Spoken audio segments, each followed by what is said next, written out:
de la soberanía nacional del siglo XIX, a la soberanía tecnológica del siglo XXI. La palabra soberanía o soberano, proviene del latín, por medio de la palabra superanus, respecto de la cual, el prefijo super significa encima de o más de, y el sufijo anus significa perteneciente a, procedente de o relación a, todo lo cual, en conjunto, conforman un significado etimológico como el que sigue. La soberanía se refiere a alguien, el pueblo, que tiene la autoridad por encima de todo lo demás. La soberanía, es el derecho que tiene un pueblo, a elegir a las personas que serán sus gobernantes, el derecho a elegir sus propias leyes, y también el derecho a que el territorio que los contiene, les sea respetado. Este conjunto de derechos indiscutibles son con los que, a través de ellos, le damos significado a la palabra soberanía, y que representa los derechos que alguien nos concede, pero también, el derecho que se tiene frente a ese alguien. O sea que, aunque tengamos por ley soberana, el derecho a transitar libremente por el territorio nacional, el de poder elegir libremente a las personas que gobernarán el país, también, nuestra soberanía pasa por el derecho recíproco, o sea, el que parte desde el pueblo, hacia aquellos gobernantes. Digamos que la soberanía, más que un derecho, es el poder que se le ha concedido democráticamente al pueblo, sobre su territorio, sus leyes y sus gobernantes, pero también a sus propias obligaciones con todo lo anterior. El pueblo es, al mismo tiempo, una especie de soberano y súbdito, debido a que, a partir del pueblo se crea y a la vez se recibe soberanía, según lo explicado más arriba.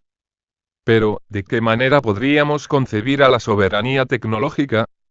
Ni más ni menos que, de la misma manera en la que se define a la soberanía nacional, en donde el pueblo de un país, es el que da, pero a la vez, es el que tiene el poder de derechos y obligaciones recíprocos respecto de las tecnologías de una nación, en todas sus innumerables variantes.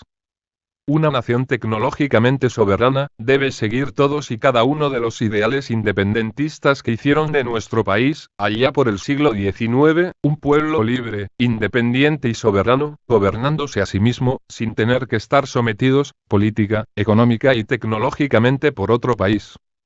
Entonces, ¿cómo podría ser un buen ejemplo de un país tecnológicamente soberano?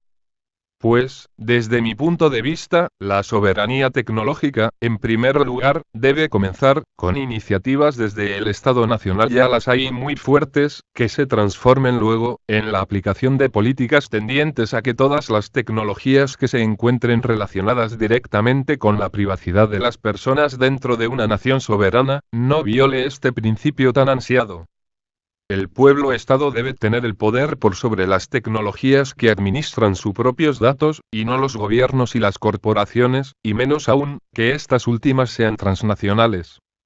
Por ello, un país tecnológicamente soberano, y en relación al derecho inalienable e indiscutible que tiene un pueblo sobre su seguridad y su privacidad en el mundo digital, pienso yo que se debe basar en lo que mencionaba más arriba, o sea, en tener, desde el Estado, una tendencia constante, en dirección a que la soberanía tecnológica se equipare a la soberanía nacional, y también, en relación a que, aquellas políticas de Estado, aplicadas y enfocadas específicamente, y como primera medida, a resguardar la seguridad y la privacidad de los datos de su pueblo, sean, indefectiblemente, un hecho, y en el corto plazo, debido a lo que todos ya conocemos respecto del caso de Edward Snowden, contratista de la NSA, Agencia de Seguridad Nacional de los Estados Unidos de América. Y como ejemplo, un país tecnológicamente soberano, a mi entender, debe tener las siguientes características, respecto de su infraestructura tecnológica. En lo que respecta a las empresas transportadoras del servicio de Internet, pero también llamadas carriers, estas son los que proveen de dicho servicio en dirección hacia un nivel más bajo de empresas de comunicaciones, las llamadas ISP, Internet Service Providers, o proveedores del servicio de Internet.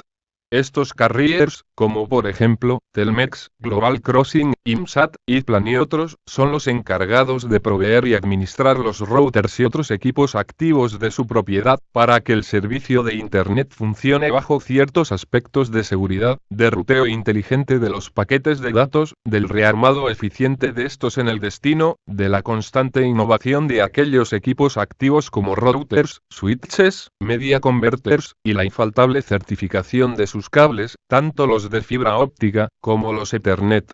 Estos carriers son los poseedores del control absoluto de la red de redes, ya que a través de ellos pasa el 100% de las comunicaciones de datos terrestres y marítimos, obviando por ahora las conexiones satelitales. En un nivel más abajo que aquellos dueños de Internet, se encuentran los ISP, o sea, las empresas proveedoras del servicio de banda ancha, a los usuarios finales como usted y yo. Como por ejemplo, Telecom, Telefónica, y un gran abanico, dependiendo de cada país.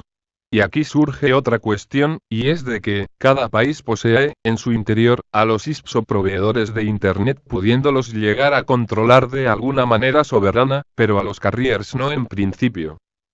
Por lo tanto, bajo este pequeño panorama, de quién es quién, en relación al tráfico dentro de la red Internet, puedo afirmar que la soberanía tecnológica no será una realidad al 100%, hasta el momento de aplicar políticas de Estado, para que, el Estado mismo o sea, el pueblo soberano sea el que tenga el poder respecto no de las corporaciones carriers, sino que, solo de los puntos de accesos de sus servicios hacia y desde dentro de un territorio soberano. Y hasta podría llegar a pensar en que, aquellos equipos activos de transporte y ruteo inteligente de datos, puedan llegar, algún día, a ser fabricados en el país. Un Estado soberano que, en lugar de aquellos carriers, tenga el total control y administración, únicamente de los routers y demás equipos activos, los cuales sean un punto estratégico de ingreso y egreso de las transmisiones de datos, hacia y desde un territorio de un país, estará dando un gran salto para acercarse más, en dirección a la soberanía tecnológica. Pero, de todos modos, esto recién comienza, ya que no nos debemos olvidar que, no solo de quienes administran las transmisiones de nuestros datos, sino también de quienes y dónde los almacenan, al utilizar la nube, carpetas en la nube, emails, redes sociales, chats, webs, etc. Este es otro gran tema. Con la nube, tenemos una aparente tranquilidad de que, nuestros datos, además de que podamos accederlos fácilmente desde cualquier parte del mundo, de pensar que estén más a salvo que en nuestras casas esto respecto de miradas externas y no de daños por siniestros, de que no serán vistos por nadie más que nosotros mismos, de que no serán comercializados a terceros, de que no serán accedidos por gobiernos a través de la utilización de alguna API secreta interface de programación de aplicaciones provista por las corporaciones que ofrecen el servicio de nube o también llamado cloud computing. Pero esa aparente tranquilidad se esfuma al momento de ser conscientes de la idea, sumada a que nuestros datos sean enrutados mediante routers transnacionales de propietarios internacionales. También se están almacenando bajo el dominio legal y tecnológico de países extranjeros. Pero esto no queda allí, ya que, si bien el mundo se dirige inevitablemente hacia la utilización de software bajo licencia no licencia para público en general y no hacia el uso de software bajo los contratos de usuarios únicos y finales, representados por la conocida sigla CLUD, todavía falta mucha concientización de los innumerables beneficios de la utilización de software libre bajo licencias NU y no así del software privativo, bajo licencias tipo CLUD, pero se va caminando, con acompañamiento global, a paso fuerte y decisivo en esa dirección, conformando el tercer escalón además del control sobre los carriers y sobre la nube para alcanzar la tan ansiada, que sería bueno proponer para que la soberanía tecnológica de nuestra nación, sea alguna vez, un hecho.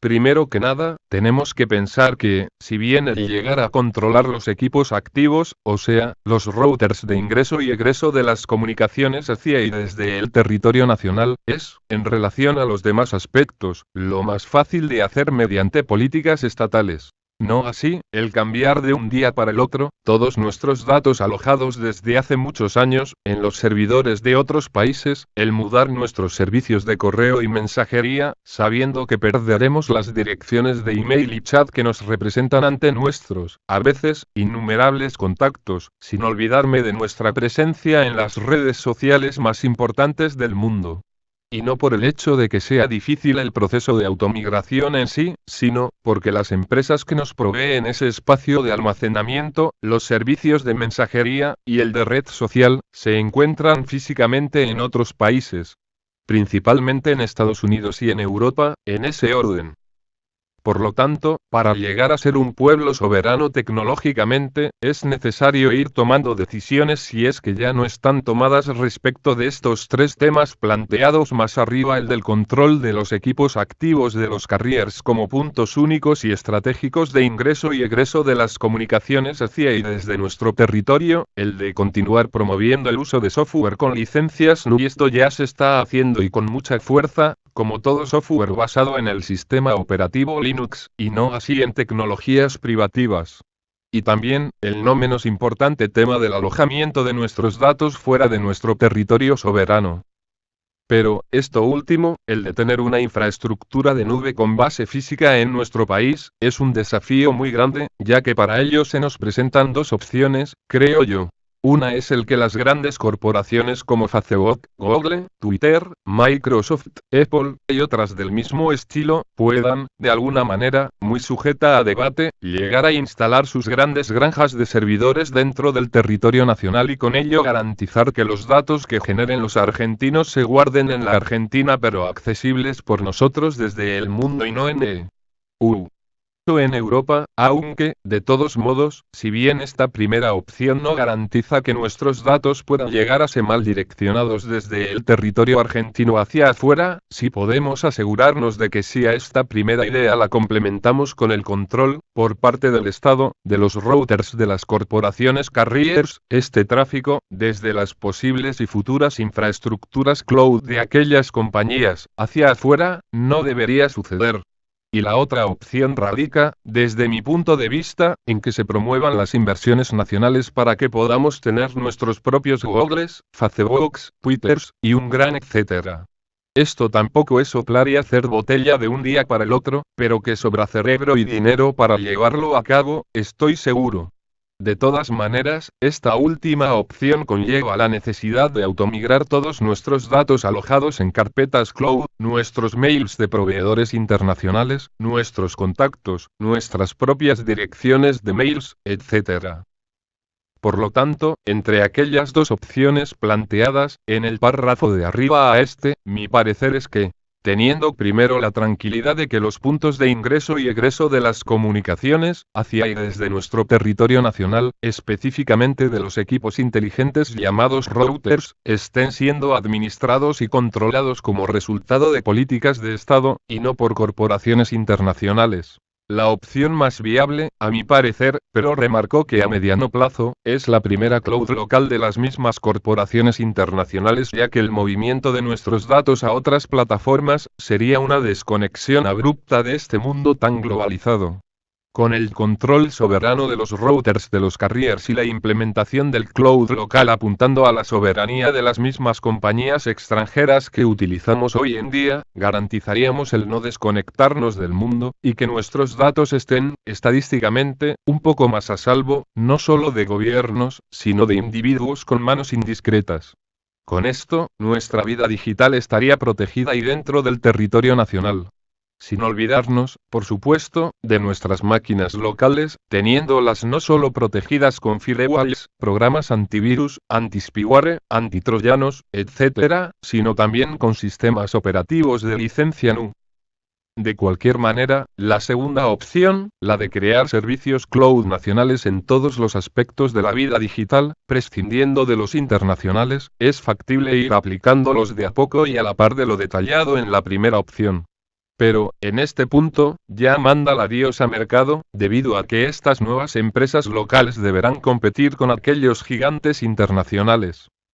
Y respecto de las conexiones satelitales, pienso que aplicaría lo mismo que con los carriers, ya que, si bien el acceso o medio de comunicación, no es físico, sino, mediante frecuencias de radio, los routers receptores de las mismas, como los routers de los carriers, también son controlables. En definitiva, el tender a ser un pueblo soberano, tanto en el mundo físico, como en el mundo virtual, es un claro paso hacia la libertad de los pueblos, ya que, no solo pasa por tener libertad de conciencia, o tener libertad psicológica, etc., sino que también pasa por tener la libertad de ser dueños de nuestra propia privacidad y seguridad. Nelson J. Recio.